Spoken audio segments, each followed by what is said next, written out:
అమెరికాలో ట్రంప్ ప్రభుత్వం విధించిన చట్టవిరుద్ధమైన టారిఫ్ల రీఫండ్ ప్రక్రియ ప్రారంభమైంది. యుఎస్ కస్టమ్స్ మరియు బోర్డర్ ఇవాల్టి నుంచి కేప్ పోర్టల్ ద్వారా ఎలక్ట్రానిక్ ఫైలింగ్ ను ప్రారంభించింది. దాదాపు 130 బిలియన్ల వరకు టారిఫ్లను కంపెనీలకు వాపసు చేయాల్సి ఉంటుందని అంచనా వేస్తున్నారు. ఐఈఈపీఏ టారిఫ్ల కింద వస్తువులను దిగుమతి చేసుకున్న రికార్డ్ ఆఫ్ ఇంపోర్టర్స్ ఈ రీఫండ్ కోసం దరఖాస్తు చేసుకోవచ్చు.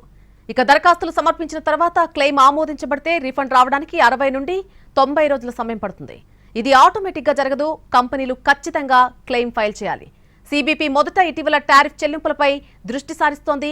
ట్రంప్ ప్రభుత్వం విధించిన భారీ దిగుమతి సుంకాలు చెల్లవని అమెరికా సుప్రీంకోర్టు ఇటీవల తీర్పునివ్వడంతో పాటు ఆ నిధులను తిరిగి చెల్లించాలని ఆదేశించింది. అమెరికాలో ట్రంప్ ప్రభుత్వం విధించిన చట్టవిరుద్ధమైన టారిఫ్ల రీఫండ్ ప్రక్రియ ప్రారంభమైంది. యుఎస్ కస్టమ్స్ మరియు బోర్డర్ ఇవాల్టి నుంచి కేప్ పోర్టల్ ద్వారా ఎలక్ట్రానిక్ ఫైలింగ్ ను ప్రారంభించింది.